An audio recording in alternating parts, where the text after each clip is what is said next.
Hi hello నమస్తే welcome to my channel.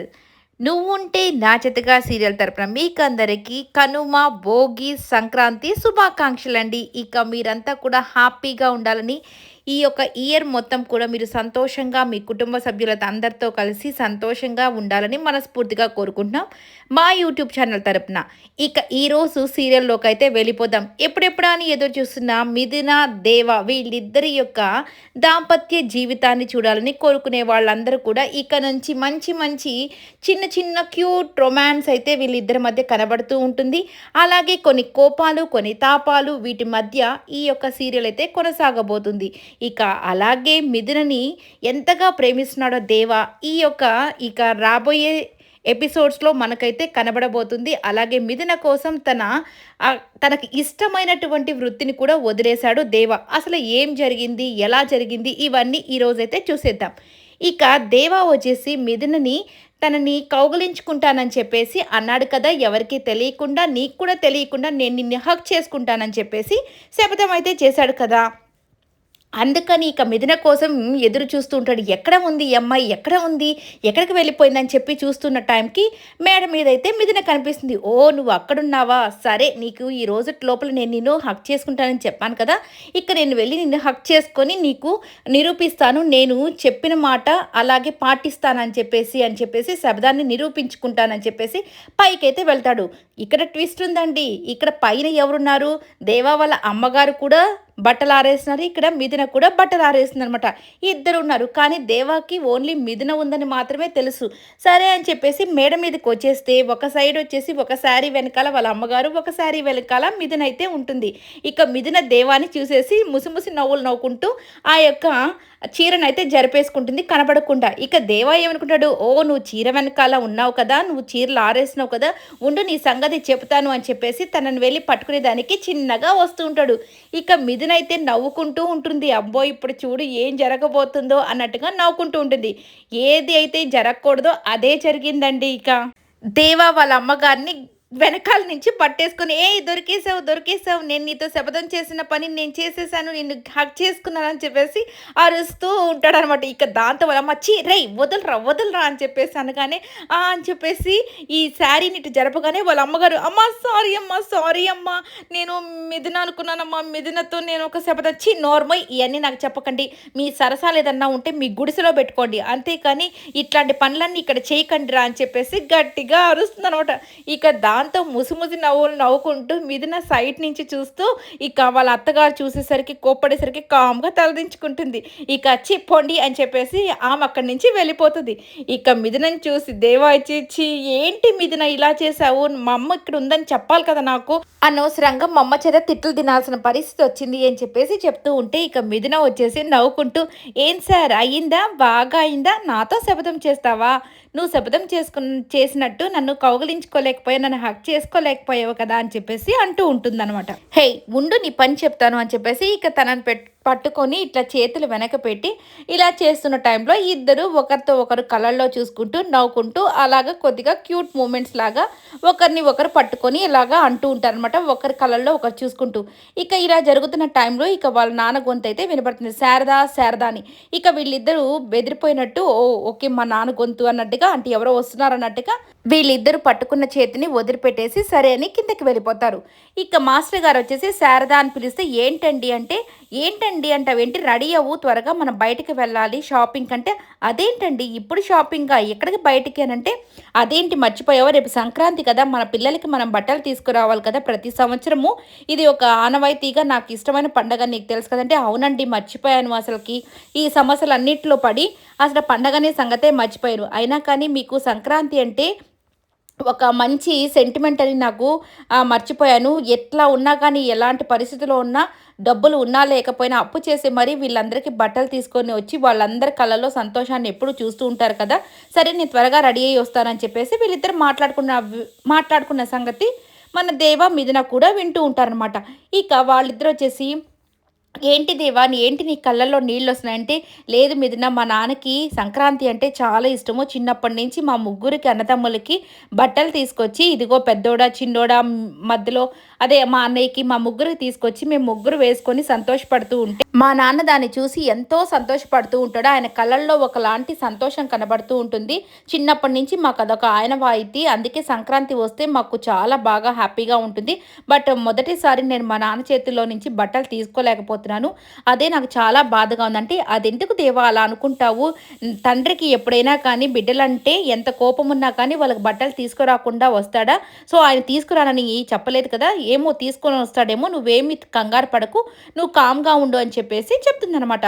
అయినా కానీ దేవా మాత్రం చాలా కామ్‌గా, నీరసంగా ఫేస్ పెట్టుకొని ఉండేసరికి, "ఏంటి మాస్టారు నువ్వు దీనికి కూడా ఇంత ఫీల్ అయిపోతున్నావు" అని చెప్పేసి, అయినా నీకు ఒక విషయం చెప్పనా? దేవుడు మనకు ఇచ్చిన పెద్ద వరం ఏంటో తెలుసా?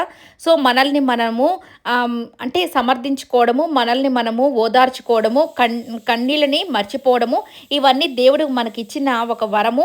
సో, కాబట్టి నువ్వు ఎక్కువ ఆలోచించి, దేని గురించి ఆలోచించి ఇబ్బంది పడకు, బాధపడవకు. మనకు పాజిటివ్‌గానే దేవుడు అన్నీ మంచే చేస్తాడులే అని చెప్పేసి చెప్తూ, ఇక తనకి చెకిలి గిల్లి పెడుతూ ఉంటుందనమాట. తనని నవ్వించే దాని కోసము.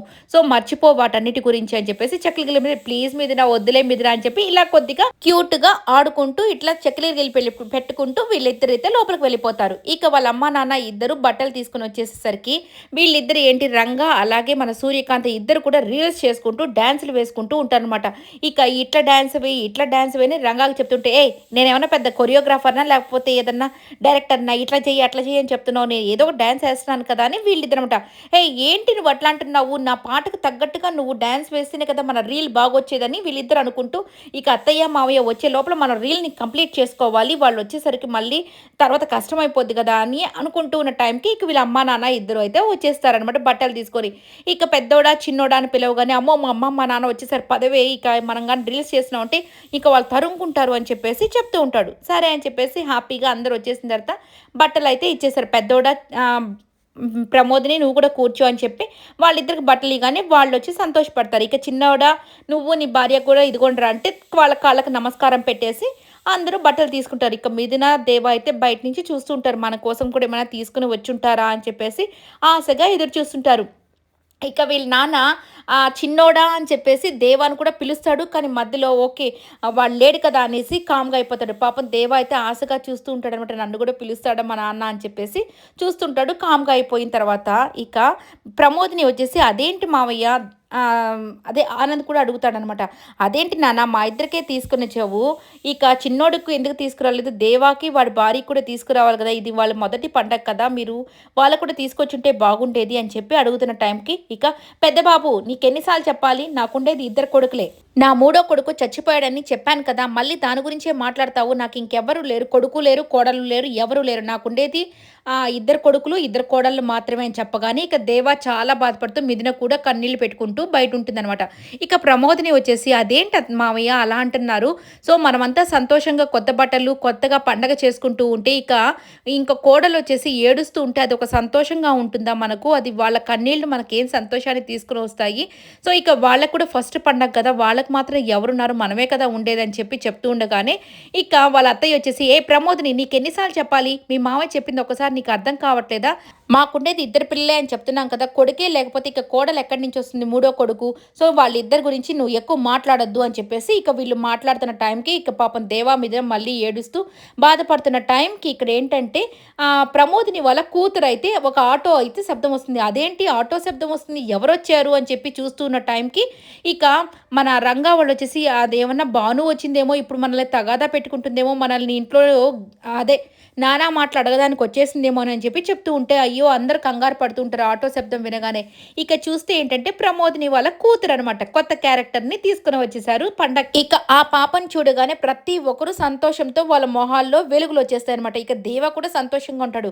ఇక మిథునకైతే అర్థం కాదు. ఎవరండి ఈ పాప అంటే మన ప్రమోదిని వదిన అలాగే మన ఆనంద్ అన్నయ్య వాళ్ళ కూతురు అని చెప్పగానే ఇక మిథునైతే చాలా సంతోషంతో ఓ భలే ఉంది పాప నిజంగా చాలా హ్యాపీగా ఉందని చెప్పేసి అందరూ అనుకుంటూ ఉంటే ఇక లక్కీ అని చెప్పేసి ప్రమోద్‌ని పిలిస్తే పరిగెత్తుకుంటూ వచ్చి తాతయ్య, నానమ్మ అని చెప్పేసి అందరితో ముద్దాడుతూ ఉంటుందనమాట. ఇంకా వాళ్ళ తాతయ్య వచ్చేసి "ఏమ్మా చదువుకుంటున్నావా లక్కీ" అంటే "నేను ఎవరి మనవరాలని అనుకుంటున్నావు? మాస్టర్ గారి మనవరాలిని. నేనెందుకు బాగా చదువుకోను? ఫస్ట్ ర్యాంక్ తెచ్చుకున్నానని" చెప్పేసి ముద్దుగా మాట్లాడుతుంది. ఇక సూర్యకాంతం దగ్గరికి "సూర్యకాంతం పిన్ని" అనగానే వచ్చేసావా నేను బావును అని చెప్పి "ఎలా ఉన్నావు?" నా పాప అడిగితే సూపర్‌గా ఉన్నాను" అని చెప్పేసి చెప్పేసి ఇట్లా వెటకారంగా చెప్తూ ఉంటుందనమాట.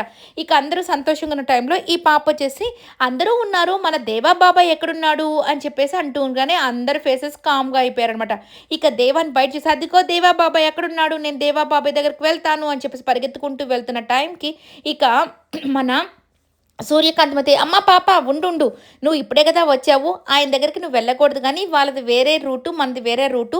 సో, నువ్వక్కడికి వెళ్ళకూడదు అని చెప్పు కదా!"